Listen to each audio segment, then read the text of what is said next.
Bom dia, 9h02. Muito obrigada pela conexão de todos. Estamos aí com 44 links nesse momento, com certeza impactando aí mais de 100 pessoas.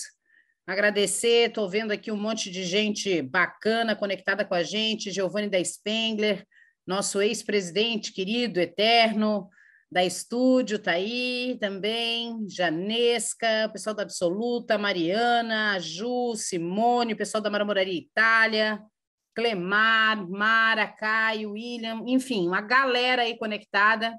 Agradecer a presença de vocês, nós estamos desde dezembro do ano passado, então esse é o nosso 7º Insight, né? A ideia sempre foi trazer pessoas inspiradoras, temas relevantes, em torno de 1 hora aí para trazer realmente insights para os negócios de vocês. E hoje a gente tem um convidado para lá de especial. Quero agradecer profundamente o Juarez Leão pela sua disponibilidade e generosidade de estar com a gente nessa segunda-feira. Juarez é administrador de empresas, pós-graduado em marketing com especialização em gestão de marcas pela FGV, Executive MBA Retail pela USP, Executive MBA em Franchising, do curso Conselheiro de Administração, Fundação Dom Cabral e IBGC. Atualmente é CEO do Leão Group Consultoria, Conselheiro de Administração da ABF, diretor estatutário e conselheiro da Sociedade Brasileira de Varejo e Consumo, presidente do Conselho Consultivo, Sociedade Brasileira de Varejo e Consumo, professor convidado da FGV, ESPN, USP, ABF, PUC Paraná, Franchise University, professor MBA Varejo da FIA, professor MBA Varejo da USP, professor e coordenador MBA de Franchising da USP, da FIA, Provar, ABF, professor da PUC do Paraná no curso de formação de conselheiros de administração, professor Subordinate Experience, curso Formação de Conselheiros de Administração e conselheiro de administração de 6 empresas e 2 associações de varejo e franchise. Gente, chegou a faltar ar aqui de tanto que a gente podia falar só da apresentação desse nosso convidado de hoje, né? Ele que já trabalhou aí para grandes marcas, já foi parceiro, inclusive, de lojas do NCD, de marcas que estão no nosso núcleo. Com vocês, então, para falar sobre governança e conselhos para pequenas e médias empresas, nosso convidado de hoje, Juarez Leão. Bom dia, seja muito bem-vindo. Bom dia, Roberto. Um prazer estar aqui com vocês. Agradeço muito a presença de todos em plena início aí de semana, né? Segunda-feira de manhã. E para mim é um prazer muito grande estar aqui falando de governança, de conselhos e como as empresas podem estar usufruindo aí dessas ferramentas. E podemos seguir então, Roberta? Vou já dividir tela com vocês. Eu preparei uma apresentação, conforme a Roberta comentou, a ideia é a gente bater um papo aqui em torno aí de uns 45 minutos e no final eu vou deixar um espaço para que a gente possa, para que vocês possam fazer perguntas.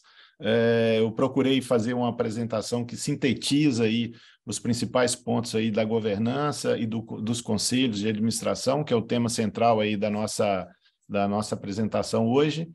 E é um tema que desperta hoje bastante curiosidade nas empresas como um todo, no meio de varejo também isso tem crescido bastante. Então, espero que, de alguma maneira, seja contributivo aí para o dia a dia da empresa de vocês. Então, Juarez, os áudios, tem a possibilidade das pessoas abrirem os áudios para alguma intervenção, né, e participação, mas eu vou pedir para todo mundo ficar muito atento para manter o seu áudio fechado e, no final, ali, o Juarez vai ficar disponível aí para qualquer pergunta. Perfeito. Eu acho que dessa maneira a gente acaba ganhando um pouco aqui de tempo ao longo da apresentação e talvez algumas perguntas pode ser que esteja já dentro da própria apresentação, a gente fazendo aí esse tempo aí de perguntas e respostas no final, eu acho que fica mais adequado. Então vamos lá. A Roberta já me apresentou, contando um pouquinho para você só meu histórico aí mais de atuação profissional. Eu fui executivo durante 11 anos aí da Hering, durante 6 anos na Arezzo, trabalhei 11 anos na Porto Belo, finalizei minha carreira executiva no Grupo Scalina, com as marcas Trifil e Scala, sempre em cargos aí de direção nessas empresas. Montei minha empresa, que é Leão Group, há 10 anos atrás, uma empresa focada aí em varejo, projetos de varejo, franchise, governança e estratégia.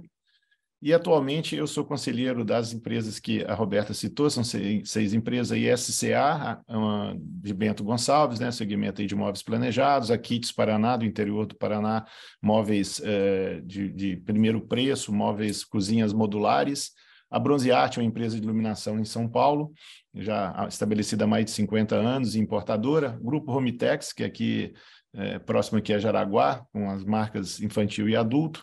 Grupo Leonora, que é aqui de Florianópolis, que atua no segmento aí de material escolar e no material também de escritório.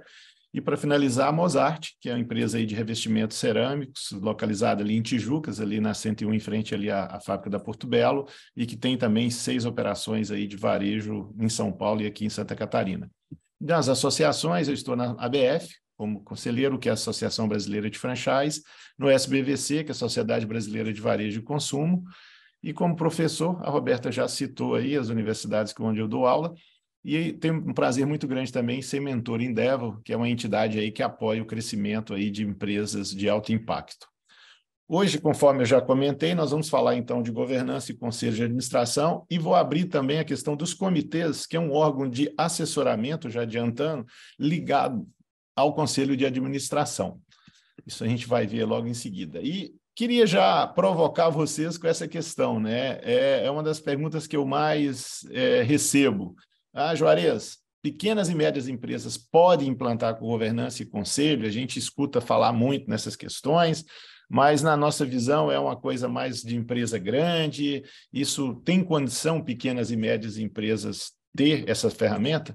E o que eu sempre respondo é que não só podem, como devem ter essa ferramenta, né?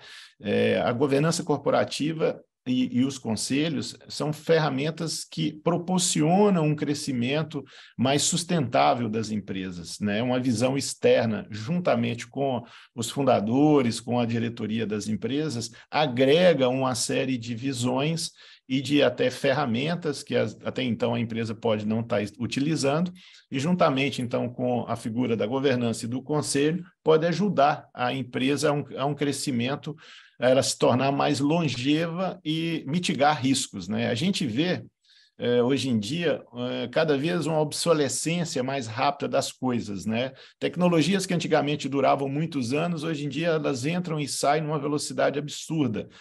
Sem dúvida nenhuma, e principalmente aí pós o Covid, né, pós a pandemia, a gente passa por um momento de muitas mudanças, e muitas mudanças ocorrendo ao mesmo tempo.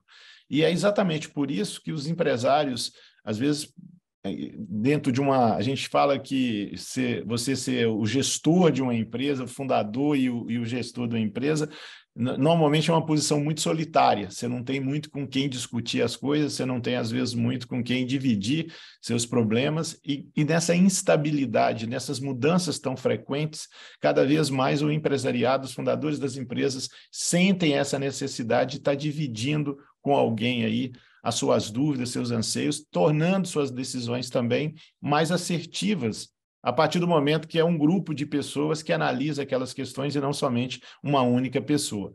Em meio a tantas mudanças, né, eu queria trazer um dado aqui para vocês que reforça também a necessidade da gente estar equipando melhor as nossas empresas para enfrentar esse momento aí de tão grande transformação que passa a sociedade, o mundo, as empresas como um todo. Como é que está atingindo as empresas, né? Esse dado aqui é um dado, para mim, assim, alarmante. A primeira vez que eu vi, eu fiquei bastante assustado e tenho acompanhado aí a evolução desse dado.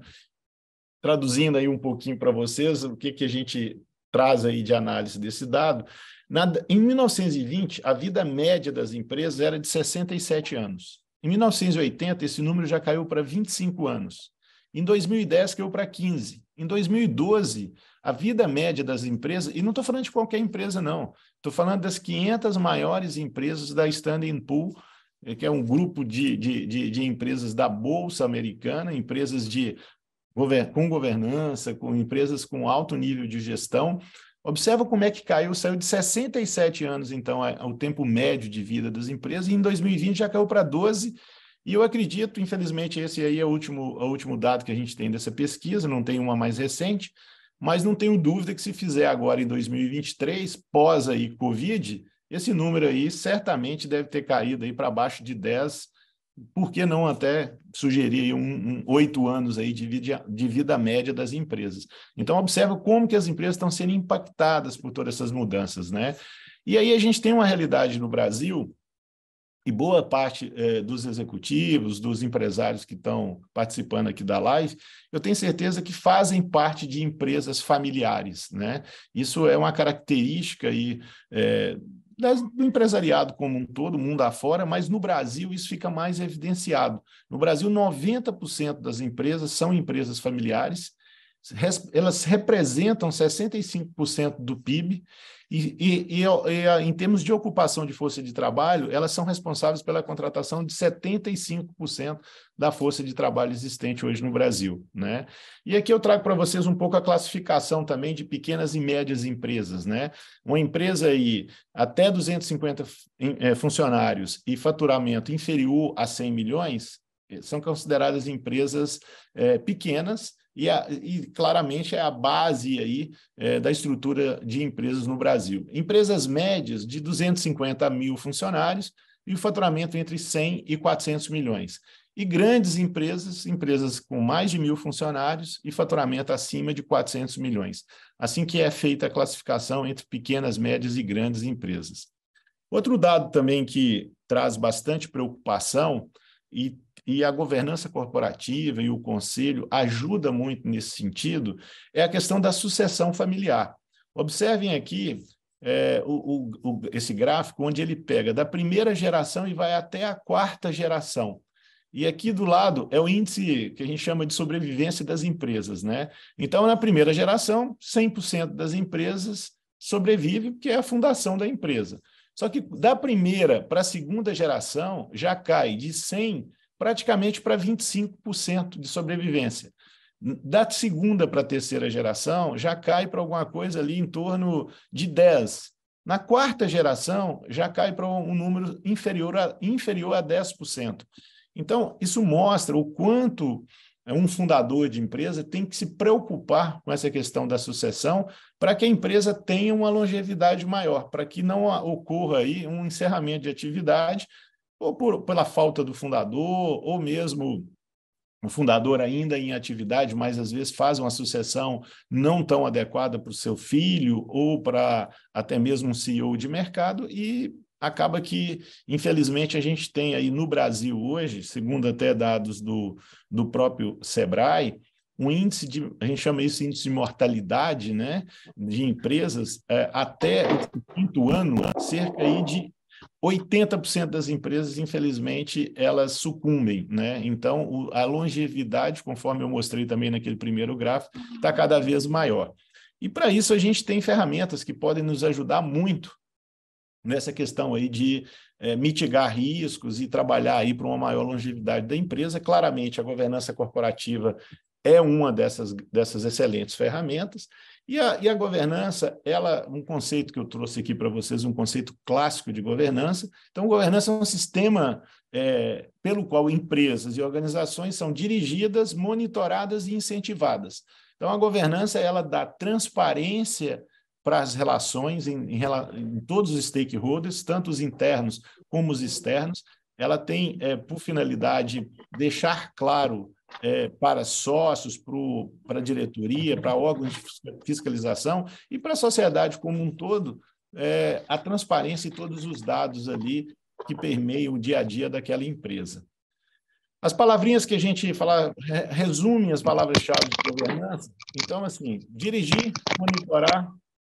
Eu vou pedir, eu acho que tem algum microfone aberto, se vocês puderem fechar, eu agradeço por enquanto, aí, só para não dar ruído aqui para a turma toda que está aqui nos assistindo. Então, assim, palavras-chave: dirigir, monitorar, incentivar e relacionamento. Então, dirigir todo o processo decisório da empresa. O conselho de administração, gente, ele é uma ferramenta da governança corporativa. Tem gente até que fala assim, eu quero implantar conselho. Legal, mas antes de implantar conselho, tem um dever de casa a ser feito. A gente precisa implantar, na verdade, o sistema de governança, ter números, ter acompanhamento de resultados, ter definição clara de todos os KPIs. A partir disso, aí sim, entra o conselho de administração como uma das ferramentas aí da governança corporativa. E o conselho, ele vem monitorando todo o trabalho do CEO, todo o trabalho da diretoria, execução do planejamento estratégico, os números obtidos, a questão de endividamento da empresa, isso tudo é monitorado ali pelo conselho. A parte de incentivar, ele tem a obrigação ali de trabalhar com a própria diretoria, incentivando aí a busca aí de resultados maiores por parte da empresa, a parte de relacionamento, que é toda a parte ali que visa o relacionamento com stakeholders, né? Que todos os stakeholders aí são todas as pessoas de relacionamento aí com a empresa. E eu gosto muito desse gráfico aqui, desse chat aqui, porque ele deixa claro, tem pessoas que falam assim, Juarez, mas onde é que entra o conselho de administração dentro de um sistema de governança e dentro da gestão da empresa, né? O conselho, ele está acima da diretoria, ele está abaixo da diretoria, então esse chat aqui deixa bem claro. Então nós temos aqui os sócios, né, que tem, às vezes, algumas empresas mais estruturadas, o próprio conselho de sócios, né? Então, você tem aqui uma assembleia de sócios que elegem, logo abaixo aqui no segundo item, vocês observam que tem o conselho de administração, então é a assembleia de sócios que elege o conselho e nomeia os conselheiros de administração. Abaixo do conselho, a gente tem os comitês, que eu vou explicar melhor para vocês em seguida, que pode ser comitê de auditoria, pode ser comitê tributário, pode ser um comitê de tecnologia. Abaixo dos comitês, aí sim, você tem o CEO e abaixo do CEO os diretores. Então, a gente usa muito esse termo, o conselho ele é o órgão máximo de gestão e de deliberação dentro da empresa. É o conselho de administração que contrata CEO, é o conselho que demite CEO, é o conselho que aprova diretor, que demite diretor, é o conselho que define o bônus da diretoria e consequentemente, também os salários que esses diretores irão receber.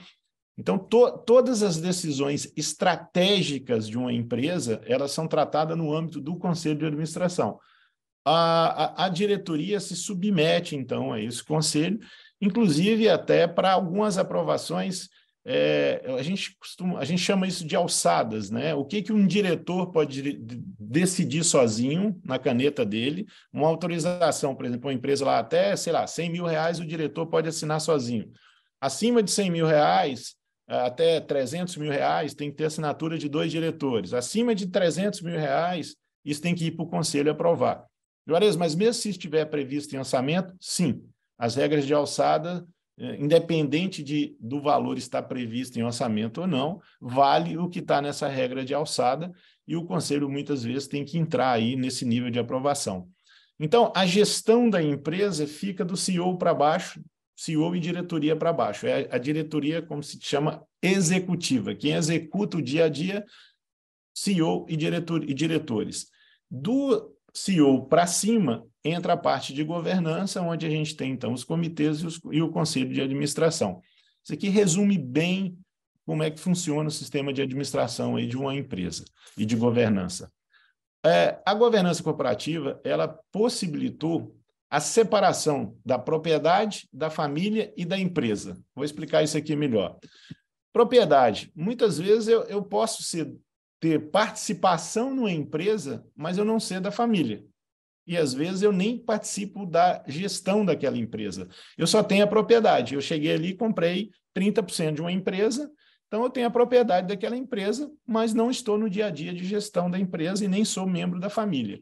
Família. Eu sou um herdeiro, tenho lá 50% de uma empresa e posso participar ou não da gestão da empresa.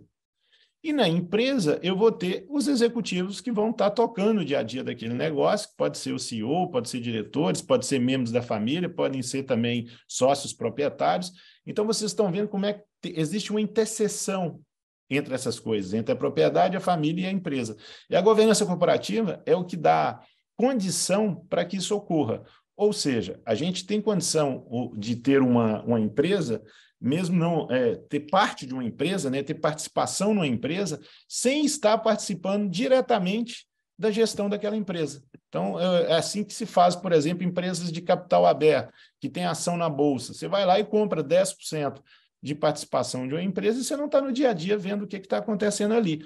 Mas você tem a tranquilidade de estar comprando aquelas ações, porque você sabe que você tem acesso aos números, porque é capital aberto, esses números são divulgados, você tem condição de ter uma participação, de acompanhar ali os relatórios da administração, e você sabe que existe ali um conselho de administração que vai estar ali acompanhando toda a tomada de decisão, pelo menos das estratégicas, que esse grupo, desse comitê de gestão dessa empresa tá lidando ali no dia a dia.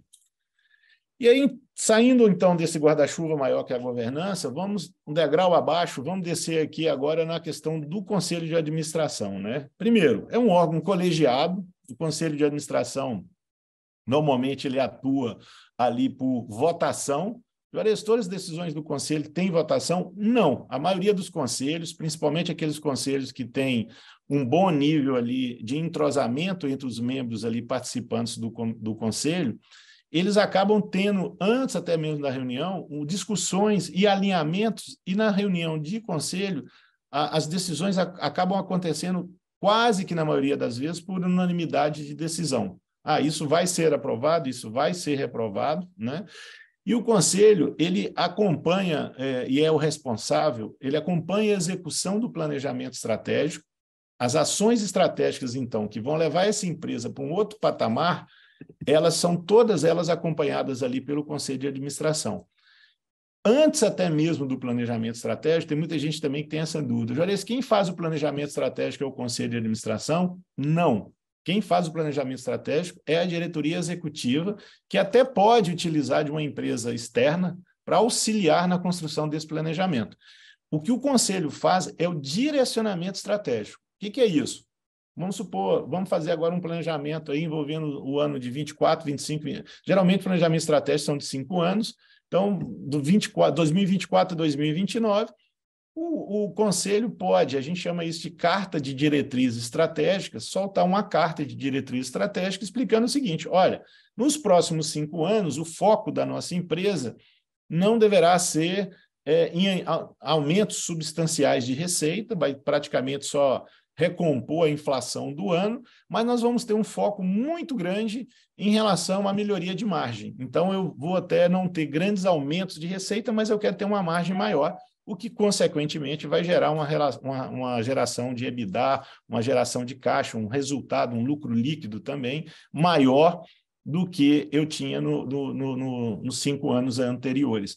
Ou eu posso ir para uma direção totalmente oposta disso que eu falei. Falei, olha, nós estamos dispostos até abrir mão de margem nos próximos 5 anos para que a gente consiga aí um ganho de mercado, de market share, um aumento aí de receita. Então, esses são os direcionamentos estratégicos que a diretoria vai pegar, transformar isso num planejamento estratégico, vai trazer esse planejamento ao Conselho, o Conselho vai aprovar ou não, né?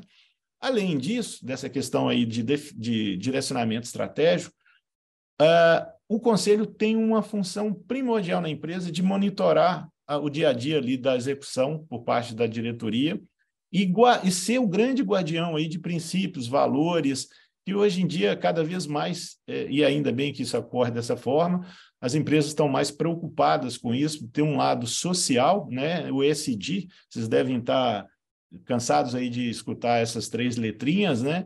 Que nada mais é do que uma preocupação ambiental, uma preocupação social, uma preocupação de como a empresa está sendo gerida, uma preocupação de trazer também para a sociedade benefícios e não... Então, se a empresa está instalada numa determinada cidade, então a preocupação da empresa com a comunidade local, de trazer benefícios para aquela população mais diretamente ligada à empresa. E cada vez mais as empresas estão imbuídas desse papel e têm tornado aí a gestão também cada vez mais transparente, cada vez mais participativa, independente até se é uma empresa de capital aberto ou fechado. Então, resumindo aí o que eu falei, a gente tem, então, em cima da pirâmide os sócios, né, que são os donos da empresa. Eles, através de uma reunião de sócios, que definem a composição do conselho. Esse conselho é quem dirige aí as ações aí da diretoria executiva que estão no dia a dia da empresa. Então, o conselho, setinha aí da esquerda, das diretrizes, que é de cima para baixo, é top-down, e a diretoria, uma setinha para cima, presta conta ao conselho, que, por sua vez, também presta conta aos sócios aí da empresa. E como é que a gente acompanha aí no mercado a formação desses conselhos, né? A dica de ouro aí para quem estiver pensando em colocar conselho na empresa, monte um conselho o mais heterogêneo possível. Poxa, olha, o que você quer dizer com isso? Conselho de administração, é muito importante que os membros do conselho tenham uma formação e uma experiência complementar um ao outro. Ou seja, se eu tenho lá um conselheiro que tem um viés mais financeiro, o cara foi diretor de banco, foi diretor em fundos de investimento, fez muito M&A no mercado, idealmente eu não deveria ter um segundo conselheiro com esse mesmo perfil. O segundo conselheiro poderia ser uma pessoa de mercado que pudesse trazer para a empresa um pouco mais, uma complementariedade ao que esse outro conselheiro já trouxe, né? Outra coisa que a gente hoje busca muito no conselho de administração é a parte de composição do conselho no que diz respeito à faixa etária, a questão de gênero, né? Ou seja, vamos começar a explicar um pouquinho mais. Faixa etária, muito legal quando você tem alguns cabelinhos brancos, que nem eu, mas, ao mesmo tempo, você tem algumas pessoas ali no conselho, pessoas jovens, pessoas que estão ali, têm uma visão diferente da visão da maioria das pessoas, ou seja, o famoso enxergar fora da caixa, ter uma visão realmente externa ali e que possa ali contribuir com visões adicionais ali ao que está sendo discutido. A questão de gênero, né? Vamos ter até uma questão de sempre ter a preocupação ali de ter um equilíbrio ali de gêneros participantes do conselho. É difícil hoje em dia você ver um conselho que não tenha uma mulher, por exemplo, participando. E isso é super importante, porque é uma maneira diferente de enxergar, às vezes, os mesmos problemas. A questão de aspectos culturais, os conhecimentos complementares, as experiências que esses executivos, de maneira geral, quem está num conselho de administração tem uma vivência anterior grande de gestão, tem que ter algum nível de experiência para poder, de fato, estar contribuindo ali com aquela empresa. Então, no exemplo que eu estava dando, se tem lá um cara de área financeira, se eu trago alguém de mercado, se eu trago alguém de gente de gestão, se eu trago alguém de logística, se eu trago alguém de indústria, vocês podem estar pensando, tá, Jorge, mas você está querendo dizer que você tem que ter para cada área dessa um conselheiro? As empresas de grande porte normalmente têm, mas não é isso que eu estou dizendo. Eu penso que eu defendo muito uma questão que o feito é melhor do que o perfeito. Então, vai começar um conselho de administração. Começa com um conselheiro externo, pelo menos, um conselheiro bem experiente, que vai ajudar aí a empresa a ter um avanço grande aí em relação à maturidade do conselho de administração. E à medida que esse conselho vai tomando maturidade, você pode trazer novos conselheiros para compor, e sempre com essa preocupação de trazer conselheiros com experiências complementares. Dessa forma, quando você apresenta ali um projeto, você apresenta ali uma situação a ser avaliada, quando você tem lentes diferentes analisando essa mesma situação, a chance que tem de você tomar uma decisão assertiva é muito maior. Então, é por isso que é importante essa diversidade também no conselho de administração. Esse chat aqui, eu também gosto muito dele. Às vezes o pessoal fala assim, Juarez, me dá dicas aí, além dessa de heterogeneidade. Estou pensando em colocar um conselho aqui na empresa, estou pensando em melhorar a performance do conselho que eu já tenho aqui na empresa. Quais são os pilares? O que dá realmente eficácia para um bom conselho de administração? Então, a gente divide isso aí em 3 verticais: dinâmica de grupo, arquitetura de informações e foco nos pontos vitais. Então, dinâmica de grupo. Conselho é algo que tem que ser mais formalizado. Não dá para, vamos ter reunião sem ter a data marcada, com antecedência, não ter os critérios de aprovação definidos. Geralmente, a gente tem um documento chamado Estatuto do Conselho de Administração, onde a gente amarra todas essas questões. Então, a dinâmica de grupo PV, normas grupais. Quantas pessoas vão compor o conselho? Qual que é o perfil dos conselheiros? Qual que de quanto em quanto tempo vai acontecer a reunião do conselho? De maneira geral, eu diria que mais de 80% das empresas fazem reunião de conselho uma vez por mês. Existem empresas de capital aberto que fazem a cada 90 dias, porque é quando a empresa tem que preparar a divulgação de resultado para o mercado. Empresas pequenas e médias, quase que na totalidade, fazem uma vez por mês. E tem algumas empresas que aí, na minha opinião, isso está errado, querem fazer reunião até semanais com seus conselheiros. Isso aí não é conselho, isso aí é consultoria. Quem faz reunião toda semana é reunião de diretoria ou reunião com consultoria. Reunião do conselho, idealmente, na minha visão, deveria ocorrer uma vez por mês. E nessas normas aqui tem que ter determinado também qual que é o tempo dessa sessão executiva, né? Quanto tempo vai demorar essa reunião do conselho, que, em média, as reuniões de conselho demoram entre 4 e até 8 horas, às vezes é reunião de dinheiro, que eu acho um pouco improdutivo. Eu acho que o ideal é começar tipo 8 da manhã e no máximo até 1 da tarde, encerrando ali já para um almoço, se for uma reunião presencial, né? Os conselhos, eles também os conselheiros passam por uma avaliação feita pelo presidente do conselho. Outra coisa que é importante, mesmo sendo uma empresa menor, começando um conselho de administração, é muito importante que tenha uma definição de quem vai presidir o conselho, porque o presidente do conselho é responsável por aprovar todos os assuntos que vão para a ata, vão para a agenda da reunião do conselho, que vão ser discutidos. Ele é que cuida do bom andamento ali da reunião do conselho, ou seja, algum conselheiro começou a falar demais, um executivo que está participando da apresentação começa a se alongar. Se não tiver alguém ali cuidando, essa reunião que é para ser de 4, 6 horas, acaba sendo uma reunião de 12, 18, 24 horas e não se resolve tudo. Então, quem dá o ritmo ali da reunião é o presidente do conselho, que tem que ser definido, então, entre os membros do conselho, quem irá presidir, né? Alguns conselheiros, às vezes, têm alguns comportamentos inadequados. É muito comum até a gente ter conselheiros com perfil muito executivo e, quando entram no conselho, tem uma tentação de querer executar as coisas. Conselheiro de administração, gente, não executa. Ele é um órgão de aconselhamento. Então, a gente diz que o conselheiro ele pode se aproximar, sim, da gestão, mas sem entrar na execução. Existe uma linha tênue que separa até onde vai a diretoria e até onde vai o conselheiro. Então, existe uma linha aqui que separa isso, e essa linha tem que ser respeitada, senão existe uma confusão ali de papéis. O conselheiro começa a querer dar ordem para a equipe do diretor, o diretor se estressa. Isso, a gente tem vários aí exemplos aí de mercado, de situações que não deram nada certo, quando houve essa confusão aí de chapéus aí entre conselheiro e diretoria. Arquitetura de informações, isso é muito importante. Às vezes a empresa quer ter um conselho, mas ela não tem um book de informações gerenciais onde consta todo o desempenho ali da empresa. São os KPIs, cada negócio tem seus KPIs. Se era um negócio de varejo, qual foi o fluxo, qual foi a taxa de conversão, faturamento, geração de caixa, despesas fixas.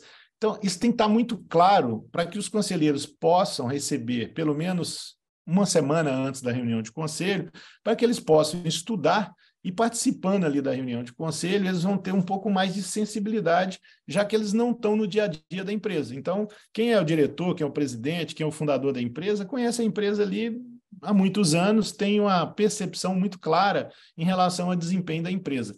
Quem não está no dia a dia, como é o meu caso, que sou um conselheiro externo, eu tenho que pegar esse relatório, estudar esses números, para no dia da reunião do conselho eu estar ali sabendo, tendo sensibilidade muito próxima até de quem está no dia a dia.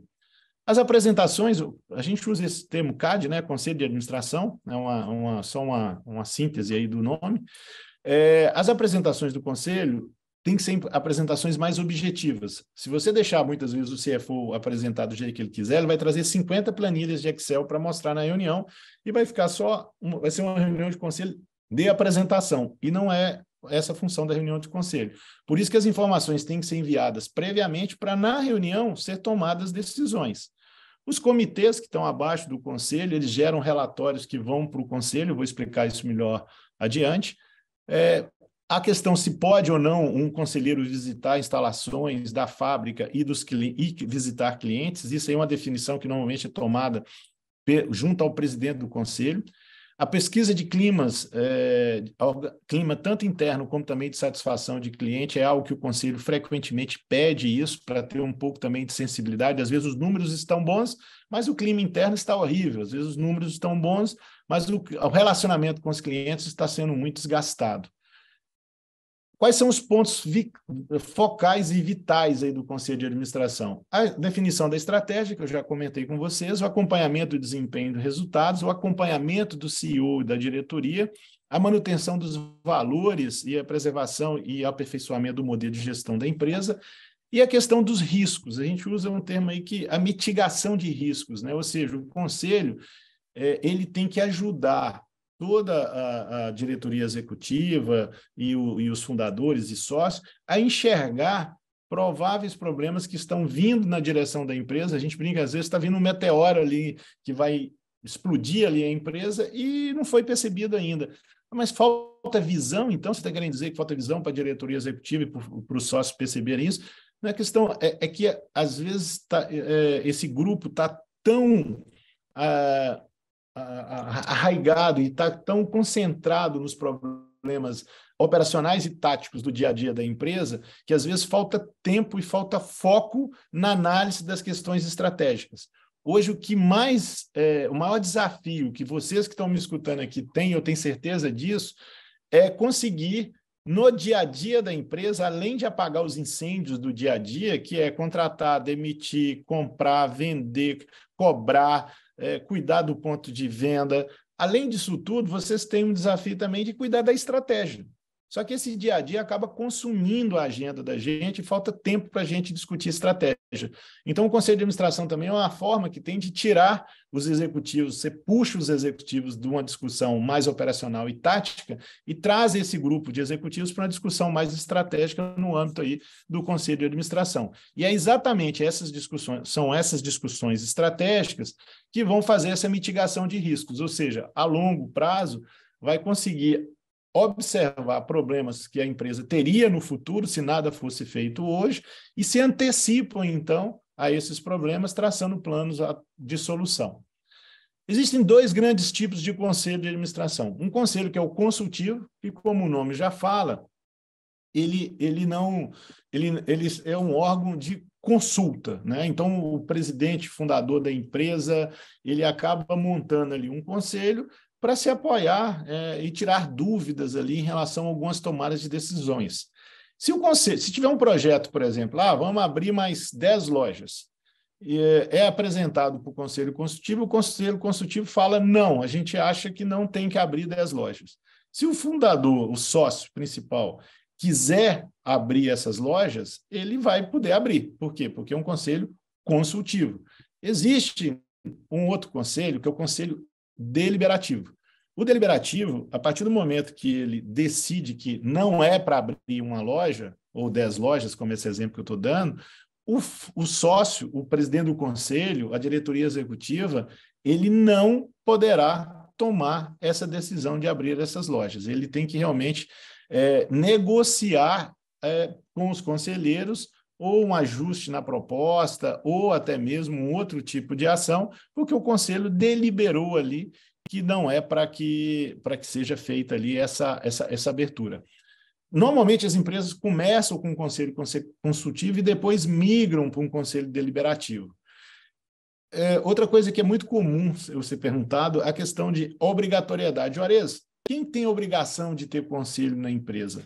Toda empresa SA, sociedade anônima, ele obrigatoriamente tem que ter conselho de administração. Isso faz parte do estatuto das SAs no Brasil. As empresas de capital aberto, essas mais ainda, além de ter conselho de administração, tem que seguir uma série de questões relacionadas ali, de exigências ali que a Bolsa de Valores faz para que seja dada ainda mais transparência na tomada de decisão dessas empresas. Eu tenho aqui uma mãozinha levantada da Margite, é isso? Você quer fazer alguma pergunta, Margite? Fica à vontade. Não? Eu acho que... É a Margit. A Margit, isso. Você vai fazer a pergunta agora? Acho que não. Então, vamos em frente. Atribuições do Conselho, né? Então, todas essas práticas de governança que eu acabei de citar estão dentro aí das atribuições do Conselho. O relacionamento com as partes interessadas, ou seja, relacionar com sócios, relacionar com clientes, relacionar com fornecedores, relacionar com a equipe interna. O Conselho de Administração acaba, então, sendo um órgão de grande relacionamento aí com todas as partes interessadas. A parte de estratégia, né, análise do futuro, cenário, tendência, estratégia, inovação, o conselho é determinante para que isso aconteça de uma maneira muito adequada. Políticas de gestão de pessoas, ou seja, todo o esquema de plano de carreira, questões de salário, principalmente ali da diretoria do CEO, são tratadas ali no âmbito do conselho. A estrutura de capital, né? Nós vamos buscar recurso em banco, nós vamos só crescer com recurso próprio, quem decide isso é o conselho. Fusões e aquisições, vamos adquirir mais 2, 3 empresas, nós vamos evoluir aqui para tentar fazer aqui um conglomerado. Quem decide isso? Uma holding, conselho de administração. Remuneração e sucessão dos executivos, ou seja, até mesmo a troca do CEO e da diretoria executiva, isso está também no âmbito do conselho. Apetite e tolerância a risco. Às vezes a gente chega em algumas empresas que tem uma verdadeira aversão a risco. Então, nessas empresas, a gente tem que trabalhar um pouco para que ela fique um pouco mais fluida aí e se coloque um pouco mais em risco, porque só de abrir a empresa a gente já está correndo risco, né?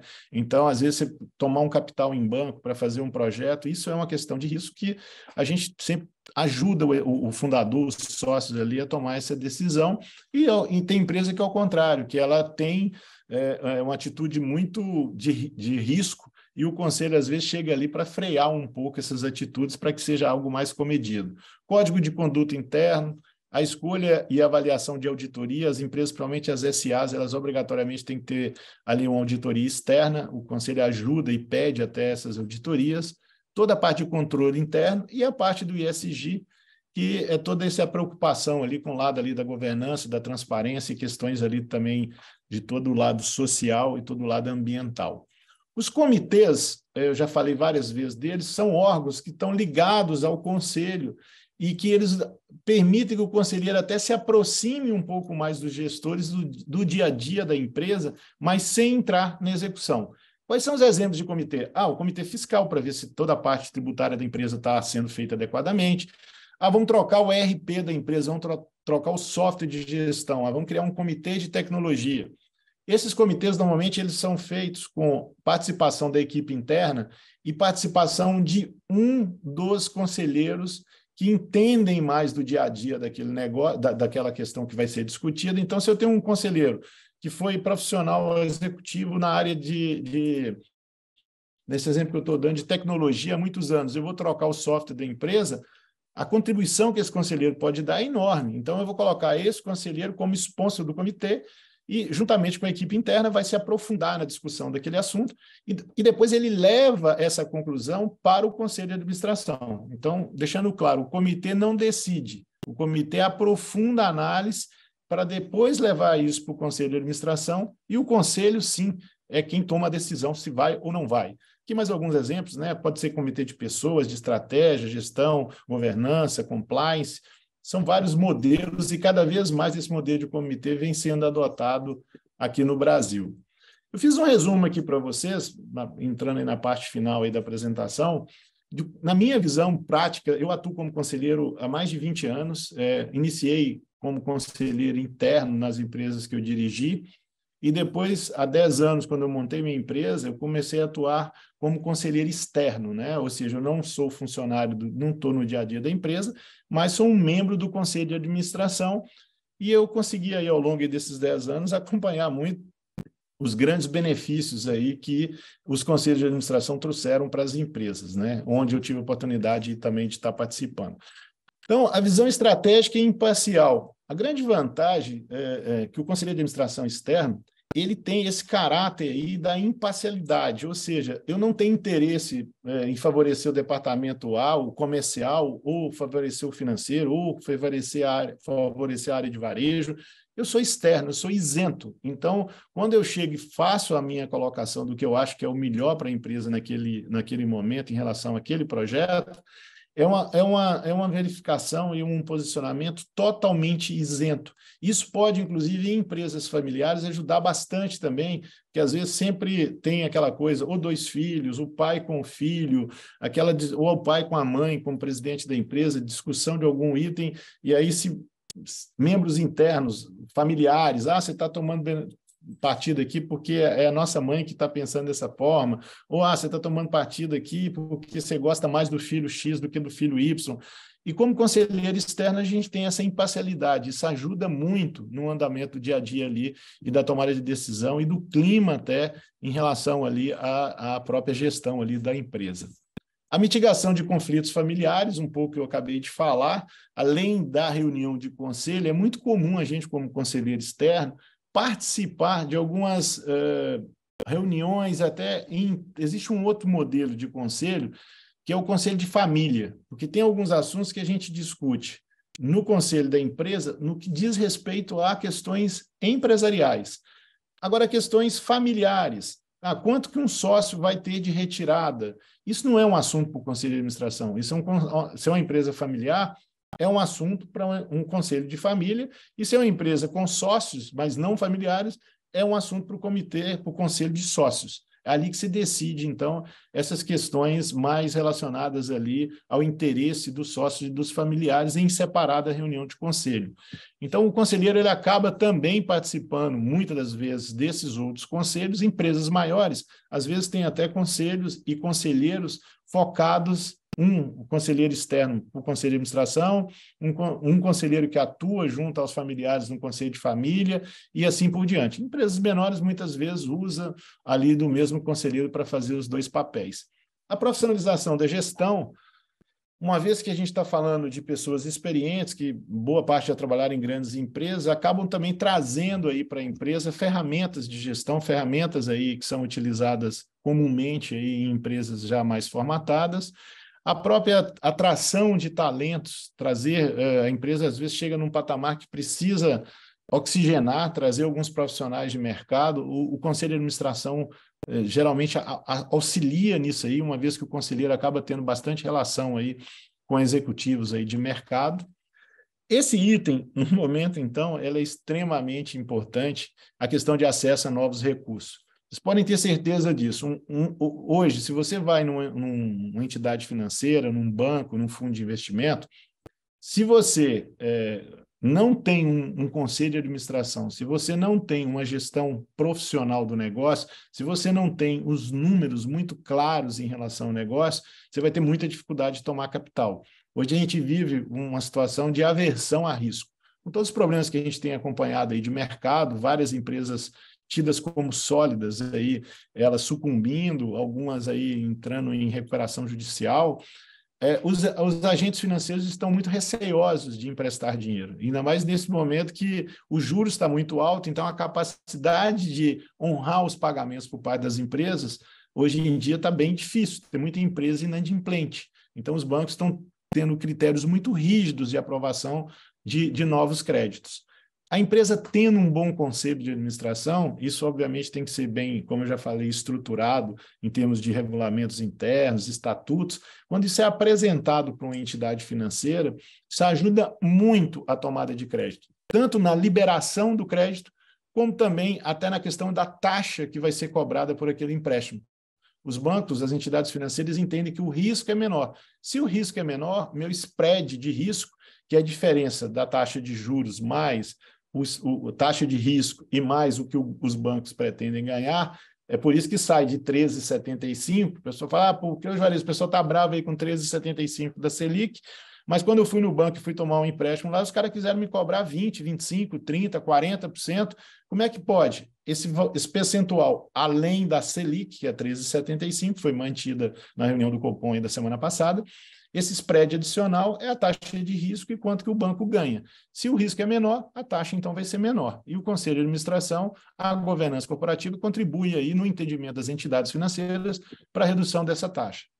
Busca de novas oportunidades de negócio. É muito comum a empresa atuar num segmento e ter o outro segmento ali muito junto, que seria só quase que uma extensão, uma pequena extensão da atuação daquela empresa e que poderia estar trazendo novas receitas e levando, às vezes, sem agregar tanto custo fixo, que a empresa já tem uma estrutura implantada, e às vezes, no dia a dia, aquela questão que eu falei da agenda aí do dia a dia da empresa, muito operacional e tático, os executivos acabam não enxergando essas oportunidades, e numa reunião de conselho, numa discussão totalmente voltada para a estratégia, essas oportunidades começam a ficar mais claras e o Conselho de Administração ajuda muito, trazendo até esses inputs para a reunião. Puxa, e se a gente adicionasse aqui, além de estar aqui nesse segmento de varejo, por exemplo, a gente agregar aqui um outro segmento. Eu tenho aqui um escritório de arquitetura, o que mais que daria para eu agregar de serviço aqui, além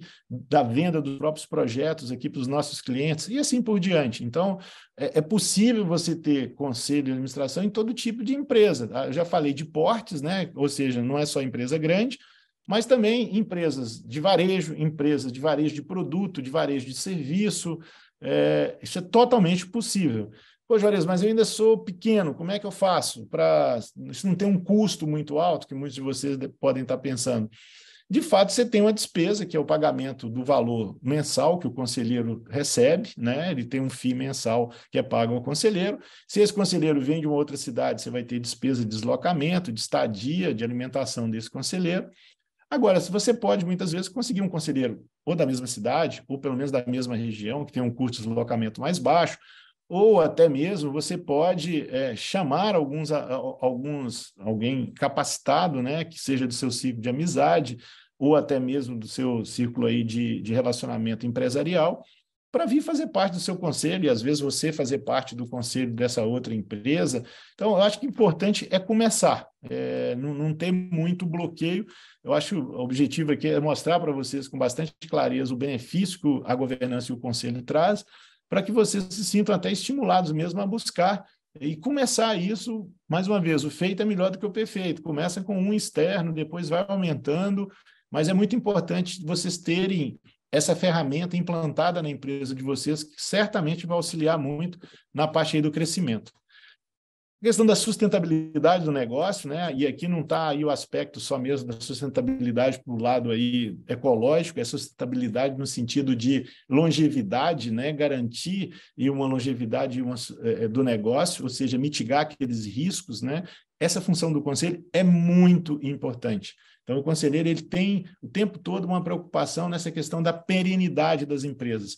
Lembra daquele primeiro gráfico que eu mostrei? Cada vez o ciclo de vida das empresas está ficando menor. Então, a gente precisa, do lado de cá, trabalhar para fazer exatamente o contrário, para que a gente volte a ter ciclos de vida maior através de quê? De uma gestão mais profissional e através de utilização de ferramentas, como é o caso aí do Conselho e da própria governança corporativa. Aí, para encerrar, passar aí para a Roberta, eu queria, para a gente fazer as perguntas, eu gosto muito aí dessa frase, né, do Charles Darwin, que cada vez mais isso é uma realidade, né? Não é o maior nem o mais forte que sobrevive, mas o melhor que se adapta. A gente está vivendo aí um momento de grandes mudanças, conforme eu abri a minha fala, e diante de tantas mudanças, nós hoje temos que ter uma cabeça muito aberta e uma capacidade de nos adaptarmos cada vez mais e cada vez mais rapidamente. E tem algumas empresas até que conseguem se adaptar, mas quando elas se adaptam a uma mudança que começou o ano passado, a mudança já foi, já tem outra. Então, a gente tem que ter ali uma preocupação de uma adaptabilidade constante e cada vez mais veloz. Eu deixo aqui também para vocês, para quem tiver interesse e meus contatos, eu fico à disposição. E fico à disposição aí, Roberta, para, se você puder conduzir aí, acredito que deva ter aí algumas perguntas, estou também aqui à disposição para responder.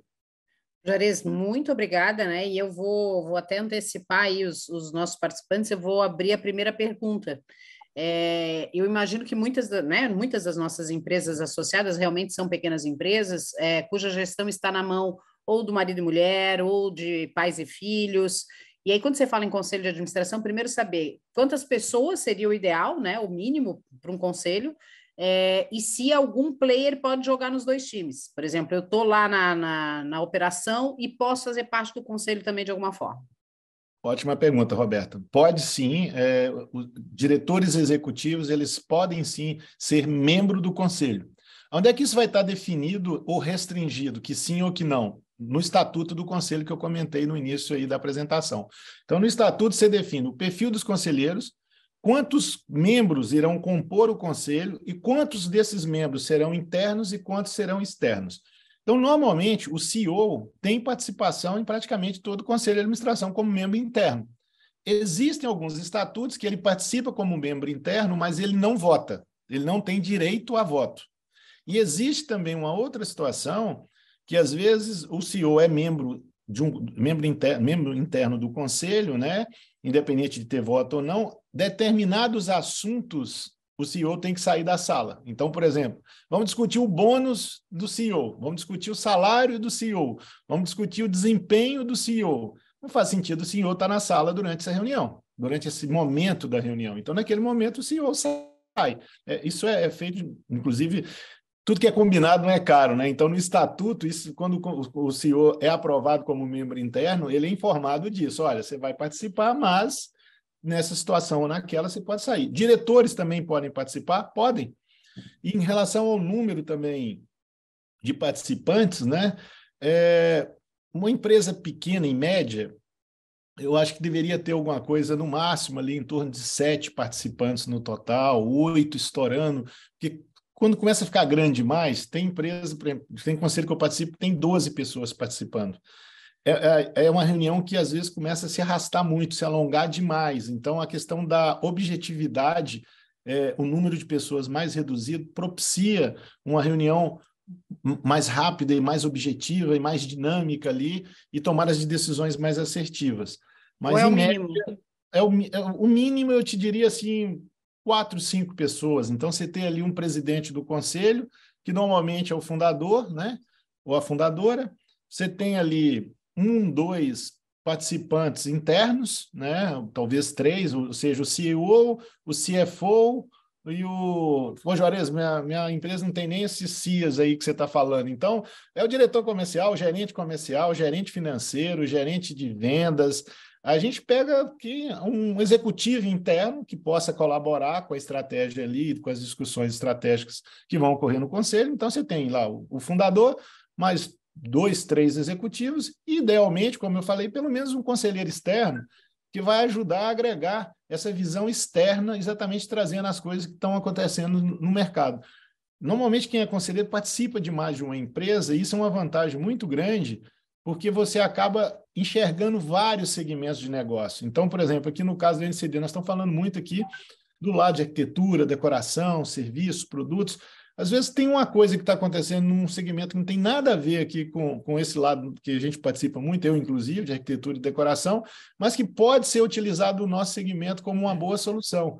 Então, essa coisa de participar de muitas empresas ao mesmo tempo, isso oxigena muito as práticas da empresa quando você tem um conselheiro que traz isso para dentro da empresa. Qual é o valor médio de um conselheiro externo? Eu sei que varia muito, mas essa pergunta é a pergunta do milhão. Eu nunca falei sobre governança e conselho que não saísse essa pergunta, viu, Roberto? Então, hoje eu tinha certeza que não ia ser a primeira vez, ainda mais tendo você aqui junto com a gente. A Roberta é super objetiva aí nas perguntas e é super importante isso, sim. Eu diria para você que o range, você já cantou aí, de fato ele é enorme, ele não vai ajudar muito a minha resposta, mas é a realidade do mercado. Ele vai de R$5 mil, que é o mínimo que eu já vi, a R$50 mil, que é o máximo que eu já vi. Então, é um range grande. Obviamente, a variação de valores ele vai por uma questão de complexidade, porte da empresa, frequência das reuniões, o que se exige também de participação do conselheiro. Além de ser conselheiro externo, você vai participar de mais 2 comitês. Ou seja, a tomada de tempo vai ser muito maior. Porque conselheiro de administração, isso é uma coisa também, eu queria aproveitar o gancho da sua pergunta, Roberto, para deixar bem claro. Conselheiro de administração tem empresa que o cara fala assim, pô, o melhor negócio do mundo é ser conselheiro. Os caras vêm aqui, fazem uma reunião de 4 horas, ganham uma puta grana, puxa a orelha de todo mundo, vira as costas e vai embora. E se der certo, foi a dica dele, se der errado, foi nós que fizemos errado. E não é isso. O conselheiro de administração tem que participar da reunião do conselho, mas ele fica disponível para a empresa e para os executivos o tempo todo. Coisa mais comum que tem é o domingo, sábado, feriado, à noite, receber um telefonema de um presidente de empresa. Juarez, estou te ligando que amanhã eu vou ter uma reunião aqui da diretoria executiva, vai ter esse assunto aqui, que é um assunto muito delicado, queria me aconselhar contigo, o que você acha, como é que você acha que eu devo abordar esse assunto na reunião de amanhã? É muito comum isso, e o conselheiro tem que estar muito à disposição disso, né? Então, não é só a reunião do conselho, e isso tudo, Roberta, interfere na questão da remuneração. Então, quanto mais que aquela empresa gostaria de ter o conselheiro ativo ali nas tomadas de decisões, uma participação maior, obviamente, o FII desse conselheiro vai ter que ser um pouco mais alto. De qualquer forma, nós, como entidade, vamos conversar com o Juarez depois dessa reunião. Então, se tiver empresas interessadas, né, em contratar o Juarez, nós vamos fazer aí um pacote e um NCD Select aí, que ele vai fazer uma situação especial para as nossas lojas. Mas isso é para depois da reunião, viu, Juarez? Eu vou te assinar agora. Tá E bom, uma Roberto. outra pergunta também que me ocorre, depois aí, por favor, gente, já levantem a mãozinha, é como é que a gente demite um conselheiro? Pois é, as funções ali, você viu que eu falei rapidamente, tem as funções do presidente do conselho, né? O presidente do conselho, ele tem que cuidar do andamento da reunião e cuidar também daqueles conselheiros que às vezes começam a ter atitudes inadequadas ou durante a reunião, ou mesmo fora da reunião, ou até mesmo um nível de contribuição mais baixo. Tá? Então, porque é uma função extremamente importante, às vezes você tem lá um conselheiro que vai na reunião, o cara não abre a boca. Então, para que você tem esse conselheiro? Não faz sentido. Uma reunião, às vezes ele não está bem naquele dia, ok, mas na reunião seguinte, mais uma vez, o desempenho dele foi... Então, existe a avaliação dos conselheiros. O presidente do conselho, ele avalia o desempenho de cada conselheiro e os sócios avaliam o desempenho do conselho como um todo, inclusive do presidente do conselho. Então, quem demite o presidente do conselho são os sócios.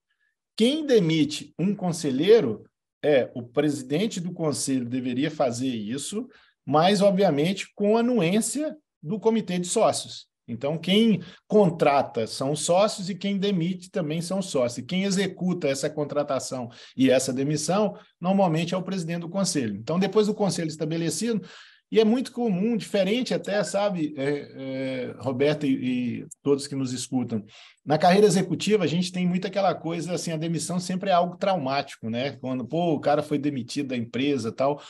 A participação dos conselheiros nas empresas normalmente tem data marcada de entrada e de saída. Quando a gente entra numa empresa, mais uma vez, onde é que está escrito isso? No estatuto. Está escrito lá no estatuto que o mandato do conselheiro vai ser, normalmente é de 2 anos. Renováveis por mais 2 anos. Então, é muito comum o conselheiro ficar em torno de 4 anos em cada empresa que ele participa.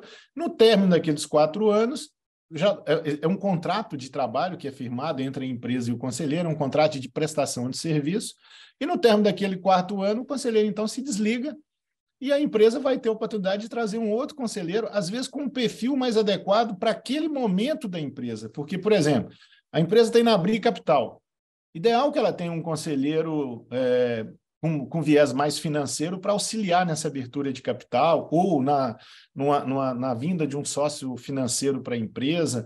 Então, se hoje ela não tem esse perfil, precisa mais de mercado, traz um cara de mercado. Lá na frente ela decidiu trazer um sócio, e ao final do 4º ano do conselheiro de mercado, o conselheiro de mercado sai e entra um conselheiro com viés mais financeiro. Vou montar lá uma rede de varejo nova. Traz um cara, então, com experiência de gestão de varejo, gestão de rede, e assim por diante. O perfil é a necessidade do momento. E essas entradas e saídas são vistas e encaradas tanto pelos conselheiros, como também pelo presidente do conselho, tal como algo natural. É normal dentro da função de conselheiro de administração, entradas e saídas. Vamos lá, pessoal. Alguma pergunta? Aproveitem. Não é todo dia que a gente tem um Juarez Leão aí à nossa disposição, gente. Estamos à disposição. Ou eu fui muito claro na fala, ou o pessoal está com vergonha de perguntar, viu, Roberto? Acho que é um pouquinho dos dois, viu? Eu até queria aqui que se a Solange, eu sei que a Solange está conectada aí com a gente, a Solange Cedrez, que é da Mozart, né? E que passou aí por uma reestruturação, com mudança de governança, e enfim, né, de conselhos e tudo mais. Se a Solange puder dar um depoimento, ia ser bem interessante. Solange estava até agora com o vídeo aberto. Ela estava com a câmera aberta, ela fechou agora. Estava sim.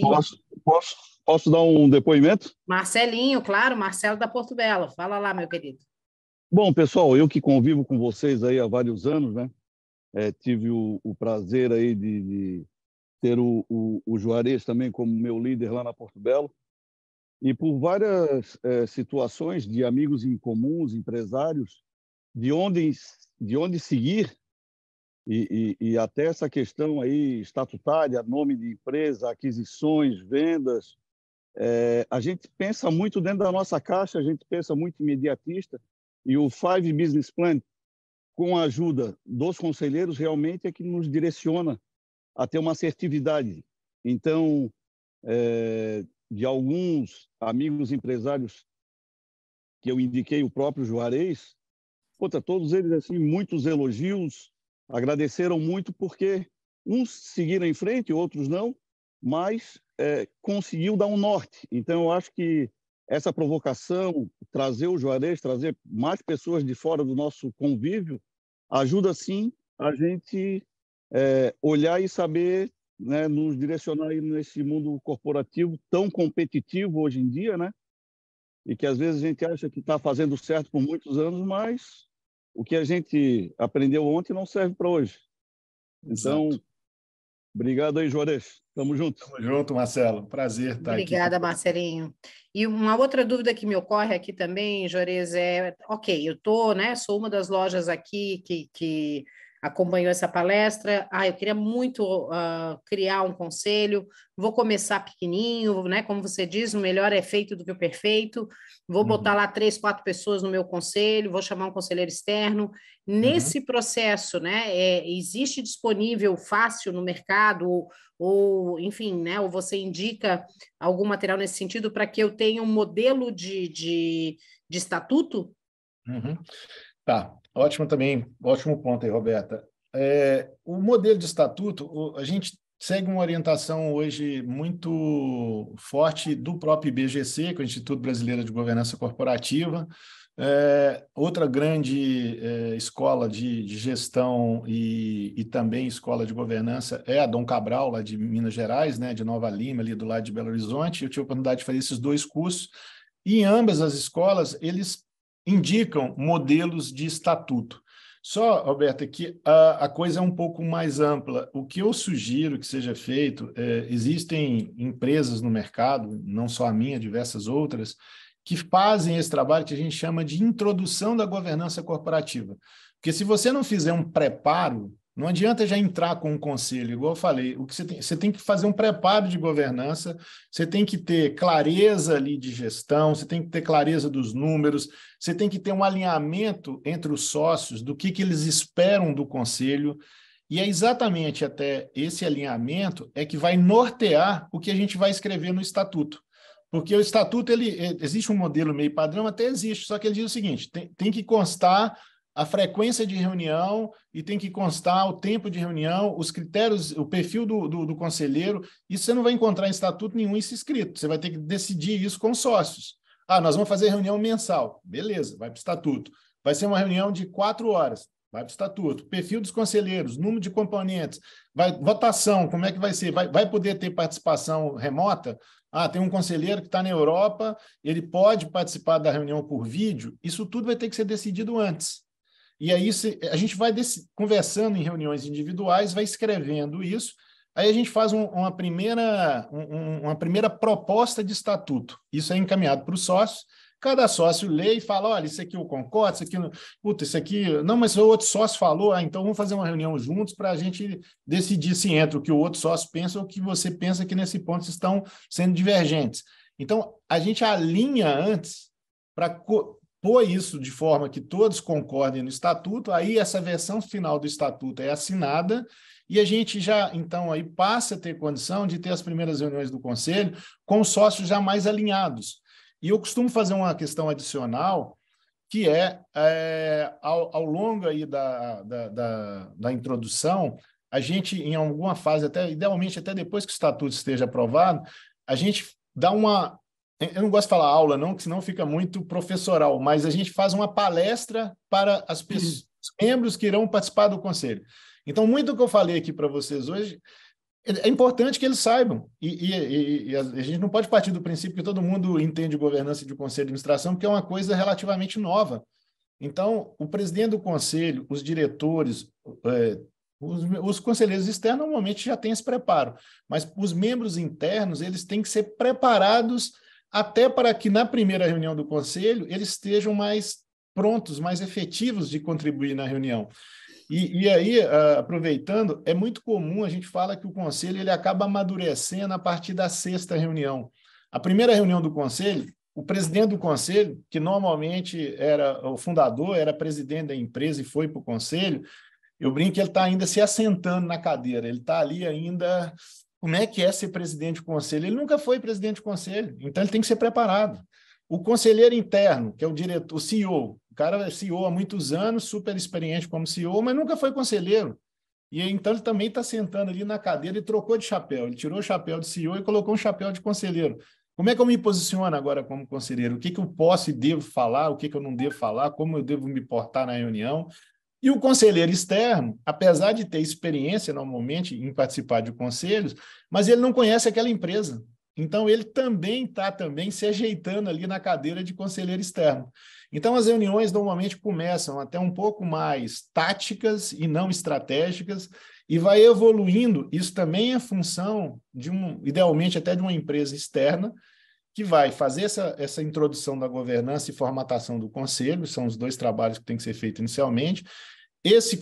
Essa empresa pode entrar como um dos conselheiros externos, para ele ir ajudando na dinâmica e acertando a dinâmica da reunião, principalmente nessas 6 principais iniciais reuniões. Depois disso, esse membro até dessa empresa que ajudou a formatar pode continuar no conselho ou não. E sair, e aí sim traz mais conselheiros externos, mas é uma peça que eu vejo como fundamental para essa engrenagem começar a rodar. Então, assim, isso não é um trabalho longo, nem é um trabalho caro. Eu acho que eu sugiro, para começar da forma correta e efetivamente ter os benefícios, que se busque esse auxílio externo. Tem determinadas coisas que, às vezes, fazer só com membros internos, mesmo tendo pessoas competentes e capacitadas, às vezes peca, principalmente por esse caráter aí, da pessoa externa ser isenta, sabe? Então, vai conversar com o sócio, conversa com outro sócio, formata, busca um equilíbrio entre os pensamentos, ao passo que uma pessoa do relacionamento interno for fazer isso, você está falando isso porque você é mais chegado lá na Roberta do que na Maria, entendeu? Então, você está puxando... Vira o fiel da balança, né? Esse elemento externo aí. Eu vou até abrir para todos os nossos lojistas que estão conectados. A gente aí, como eu falei ali no começo, a gente impactou aí, sem dúvida, mais de 100 pessoas.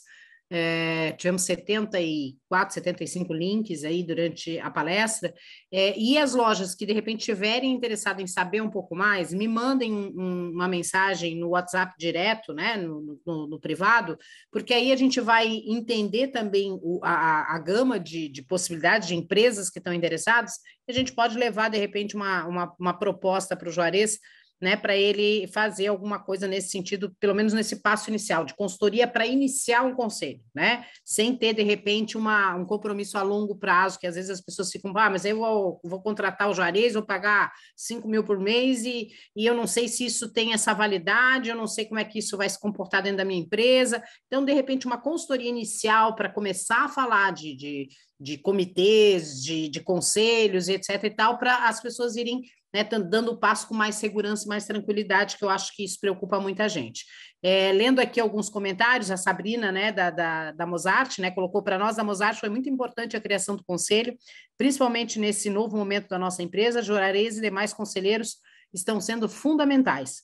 E aí aqui, né, a Silvia Juarez, muito didático, obrigado por passar sua experiência e conhecimento, a Imaginata, parabéns, a Arquitetura do Sono também, ótima pergunta, Esquadrimete, parabéns, excelente, muito bom, apresentação maravilhosa, o Marcos lá da Porto Belo de Blumenau, só queria enviar um abraço a esse grande profissional, a Flávia da LCL, né, nossa vice-presidente também, teve formação lá na Dom Cabral, foi excelente, muito esclarecedor, enfim, né, aí o pessoal elogiando bastante e contribuindo.